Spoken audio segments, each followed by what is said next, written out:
Halo pemirsa Geolife, kembali lagi di podcast Geolife. Kali ini gue kedatangan seorang tamu dari Partai Solidaritas Indonesia, Sis Francine Wijoyo. Selamat datang Sis Francine. Thank you. Oke, jadi Sis Francine ini dia sebagai juru bicara hukum dari DPP PSI, benar ya Sis? Benar sekali Pak Benar. Wilmondo. Jadi memang Sis Francine ini diundang karena kita mau mastiin nih. Kan yang baru-baru ini yang kita perhatikan itu adalah quick count PSI di angka 2,95 paling tinggi ya, something. Sampai di 3 tuh, ada tuh beberapa quick count. Tapi memang yang kita menjadikan pertanyaan itu apakah PSI akan lolos Senayan? Karena kan teman-teman yang lain itu pada semangat banget nih. Karena survei internal kita udah pada lolos katanya. Bahkan kalau kita cek Twitter atau teman-teman yang ramai di media mainstream tuh ya, bahkan menuduh tuh kayak PSI nggak akan lolos. Kalau lolos pun katanya bakal dibantu sama dalam tanda kutip penguasa karena ketumnya anak Pak Jokowi gitu-gitu ya. Tapi yang saya dapat juga nih sih sebelum Sis memberikan tanggapan, saya lihat ada dua hal. Yang pertama, survei lembaga SPIN waktu mereka mengambil sampel di bulan Februari, mereka bilang bahwa angka PSI itu udah di 4%. Ya kan? Terus yang kedua, saya dapat kabar juga, ini nggak kayak bocor halus ya teman-teman. Cuma ini memang kabar valid. Oke. SPIN itu cuma 3 SPIN berada di angka 4%. Ya, oke. Yang dilakukan 5-8 Februari ya. Terus ada juga lembaga lain nggak bisa disebutkan, ya biasalah 4% sekian gitu ya. Tapi kan quick count-nya itu menunjukkan angka 2,9 tuh paling tinggi. Gimana tanggapan dari Sis? Optimis nggak sih PSI masuk Senayan? Sangat optimis. Ini gue suka dari PSI nih. Nah, kita harus sangat optimis. Karena apa? Ini kan real count masih proses. Kemudian yang quick count ini pun juga kan belum 100% kan. Berarti dari data yang belum 100%. Jadi kita optimis sekali kalau dari data yang belum terkumpul aja itu udah sekitar hampir 3%. Dan masih ada margin of error sekitar 1-1,5%. Harusnya 4% sih minimal. Tapi di daerah-daerah tuh ada yang udah lebih bahkan ya. Kalau di DKI kayak udah berapa persen tuh di DKI? Udah 7 ya? 9? DKI kalau nggak salah sampai saat ini posisinya udah 9%. 9% kan? Selain DKI Sis yang gede juga?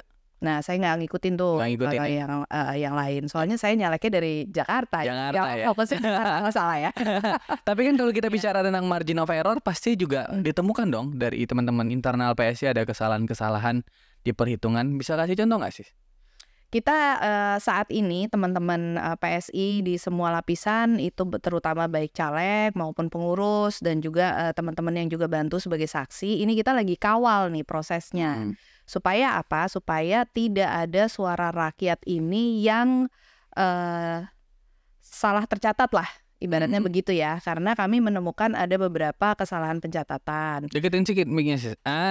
Biar nggak tiba-tiba dikira mati kan. Baik. Nah, kesalahan pencatatan ini nih kalau misalnya saya bisa ambil contoh ya, kita ambil contoh di TPS 29 Semarang Selatan. Di kota Semarang. Semarang, betul. Oke. Di sini ada Bro Andi Budiman mendapatkan 10 suara, jadi yang pakai sistem batang lidi itu. Iya, yang udah tabulasi itu ya. Bro Andi dan PSI totalnya itu mendapatkan Bro Andinya sendiri 10 suara, tapi tertulisnya 0. Nah, sementara di situ PSI sendiri juga mendapatkan 7 suara ya di situ. Jadi di sini totalnya Tapi di akhirnya dibuat 0. Di Bro Andinya nih, kalau boleh saya kasih lihat ya, di sini kan ada 10 nih. Lalu di sininya tercatatnya 0. Itu kan berarti ada 10 suara yang tidak tercatat. Lalu kemudian ada satu lagi yang juga di TPS 43 Kecamatan Terbanggi, Lampung Tengah. Di sini suara PSI-nya dapat 12 suara, tapi di penjumlahannya juga dapatnya 0. Di sini kan ada PSI dapat 7 suara, ada Bro Aryo Bimo dapat total 12, tapi tercatatnya 0. Nah, ini kan margin of error yang sangat besar sekali, 10-12 suara loh gitu. Kita nggak ngomongin 1-2, 1 aja sudah sangat berharga nih gitu. Apalagi kalau errornya sampai 10-12 suara. Ini baru kita lihat dari 2 TPS. 2 contoh yang kesalahan ya. Cukup ekstrim lah. Kalau di beberapa tempat yang lain kita juga menemukan ada yang kesalahan 1-5 juga ada gitu. Nah, inilah yang harus dikawal oleh teman-teman PSI dan juga kalau misalnya ada teman-teman yang juga mungkin tahu ya gitu kan ikut mengawal C1 dan bisa menginformasikan misalnya kalau ada kesalahan penghitungan silakan saja dikontak gitu. Ada kan kalau nggak salah DPP punya DPS itu buat pengaduan untuk kecurangan-kecurangan atau salah hitung gitu ya. Bukan kecurangan sih, kita Apa posko investigasi pemilu. Jadi kami optimis bahwa pemilu ini berjalan dengan baik, ya kan, pengawas tuh penyelenggara maupun pengawas sudah bekerja semaksimal mungkin. Ya kita maklumin lah kalau namanya salah penghitungan, salah pencatatan, kemungkinan ya ada faktor-faktor kelelahan mungkin ya. Karena ini kan pemilu ini waktunya sangat padat ya, jadwalnya sangat ketat. Sementara mereka juga kerjanya sampai tengah malam atau bahkan sampai pagi. Jadi kami maklum lah kalau misalnya terjadi kesalahan. Biasanya tuh ada tuh pagi masih ganteng, ketemu subuh udah capek. Nah itulah makanya perlu ada teman-teman yang bantu kawal di sini. Oke, untuk teman-teman nanti kalau misalnya lagi atau yang pernah jadi KPPS kan lagi rame banget tuh sis. Nanti catat nih nomor posko investigasinya PSI. Kalau misalnya ada angka-angka yang cukup keliru karena ya human error lah sis ya. Betul ya. Cuman kan sis ada juga tuh kadang karena kita kan optimis ya. Teman-teman PSI optimis gitu ya bahwa ya mungkin saja kita sebenarnya 4%. Tapi kan orang mengira itu ada campur tangan kekuasaan katanya. Ada campur tangan AA. Gimana tanggapan sih sama itu? Kan ini orang ini juga kadang termakan konspirasi juga. Ya kan padahal kan hitungannya belum selesai. Sedangkan di manual atau real count gitu padahal suara PS itu gede banget tuh. Gimana sis menanggapi orang-orang yang semacam itu ya? Ya kami menghargai ya antusiasmenya kan berarti. Rame ya? Ya rame. Dari gitu semua kan. partai itu PSI itu selalu rame gitu. Tandanya PSI menjadi pusat perhatian kayak gitu ya. Nah sebenarnya sih kalau isu-isu seperti itu sih sebenarnya terbantahkan dengan fakta-fakta yang ada di lapangan. Ya tadi contohnya dari 2 TPS saja kita sudah menemukan adanya tidak tercatat 10-12 suara. Ini kalau dikumpulkan gitu, kita tuh ada jutaan TPS ya. Iya betul sih, dari Sabang sampai Merauke. Iya, ada kesalahan satu saja itu kalau dijumlah udah berapa persen gitu kan nilainya. Nah seperti itu sih gitu. Jadi kalau misalnya mau menuduh kecurangan itu kayaknya susah ya, karena pertama jatuhnya mereka nyebar hoax ya. Iya, bisa juga jadi menyebar kebohongan ya, karena pertama ini kan berlapis-lapis ya. Ada perhitungan manual, kemudian juga sebagai transparansi dan pertanggungjawaban terhadap publik, KPU juga publikasi memang di Sirekap. Mungkin memang saat ini agak bermasalah dalam sistem penghitungannya gitu atau membaca datanya gitu, tapi kan itu tetap dikawal dengan perhitungan manual sehingga bagaimana gitu loh, mau mencurangi dari mana? Ini udah dikawal di manual, kemudian juga ada transparansi data ke publik gitu kan. Iya itu sering banget tuh gue perhatiin juga tuh. Kenapa orang nyerang-nyerang teman PSI? Padahal hitungannya juga belum selesai dan KPU juga udah sampaikan tuh bahwa Sirekap itu sebagai transparansi lah supaya mereka juga bisa pertanggungjawaban untuk melihat itu ya. Cuman dari DPP sendiri ada instruksi khusus nggak sih sis ke teman-teman kader yang di bawah? Sehingga benar-benar lah kita perhatikan dan kawal suara itu ada nggak sih? Ya. Atau ada briefing gitu? Instruksi bahkan. Instruksi tertulis tuh ada. Jadi dari Ketua Umum kita Mas Kaisang Pangarep itu sudah secara khusus menginstruksikan kepada semua kader, semua caleg, pengurus gitu dan teman-teman PSI lah di seluruh lapisan untuk mari kita sama-sama kawal suara PSI supaya ini kita memastikan PSI ini masuk Senayan nih 2024 ini. Iya. Karena quick count-nya memang tinggi sih, 2,9 tuh kan ada yang 2,9 tuh ya. Iya kan kalau 1 sampai 1,5% errornya aja nambah ya anggaplah 1,5% kan. Karena kan jarang ya quick count itu kurang ya. Jarang. Quick count kalau dari sejarahnya sih jarang ya. Biasanya kurang ya. Iya. Jarang kurang. Nggak mungkin kan PSI di quick count 2,5 tiba-tiba real count 2 kan nggak mungkin. Biasanya kan nambah ya. Umumnya nambah. Dan PSI yakin bahwa angka quick count itu sebagai cerminan awal, setelah di manual dia akan nambah sebagai 4%. Benar ya? Siapa aja tuh? Optimis. Kalau RI-nya siapa aja tuh Jakarta? Kan sis Jakarta tadi ya? Kalau di RI Jakarta siapa aja tuh sis? Saya sih di DPRD ya, tapi kan kita pantau. DPR RI. Ya, kita pantau kalau DPR RI yang pasti masuk harusnya Sis Grace dong. Oh iya, Sis Grace tinggi banget ya. Ya, gitu. Kemudian kalau misalnya di Bandung pasti ada Bro Giring gitu kan. Pendulang-pendulang suara kita inilah. Masa iya suara-suara ini akan tersia-siakan kembali kan? Enggak dong. Sis Grace, Bro Giring gitu ya. Siapa lagi sis? Nama-nama yang mungkin masuk. Yang mungkin masuk DPR RI ya. DPR RI. Sis Cheryl kemungkinan masuk tuh. Kalau dapat 2 kursi kan di Jakarta Barat. Oh iya bisa jadi ya 2 kursi. Karena si Grace tuh gede banget suaranya. Besar sekali. Siapa lagi ya? Di Jakarta itu? Oh iya, Bang Ade Armando. Oh, pasti dong. Dua Jakarta itu. Selatan. Terus Valdo Maldini. Yes, Mungkin dari ya. Jaktim. Teman-teman PSI Jakarta mungkin 3 sampai 4 orang itu masuk. Kalau misalnya PSI terhitung 4% ya. Ya. Cuman kalau ini terkait framing juga sih. Sekarang kan kita melihat banyak banget framing nih. Anggaplah PSI lolos nih 4%. Blok katanya. Kan pengumumannya itu tanggal 20 Maret ya. Ya. Kalau nggak salah dari KPU kan maksimal. KPU bilang selamat PSI lolos 4%. Pasti banyak framing tuh sis. Ditolong. Itu gimana cara nanggapinnya tuh gimana tuh? Ya silakan saja, kalau mau menuduh segala macam itu ya tinggal sodorkan dong buktinya mana. Kemudian tempuhlah jalur-jalur yang konstitusional. Jangan nuduh sembarangan gitu ya. Iya, kalau cuma nuduh aja asal omon-omon gitu kan. Gaya Paula banget. Iya, kalau omon-omon kan nanti jadinya cuma nyebar berita bohong, nanti malah berpotensi terkena upaya hukum, kan malah lebih nggak enak gitu kan ya. Gitu. Mendingan ya tempuh aja jalur konstitusional. Kalau memang ada buktinya silahkan laporkan ke lembaga yang berwenang. Gitu. Pokoknya kalau teman-teman kalau dengar framing tentang misalnya anggaplah PSI udah lolos ya, wah selamat lolos gitu. Terus ada yang framing dibantu tangan kekuasaan nih dia. Tolong sampaikan buktinya.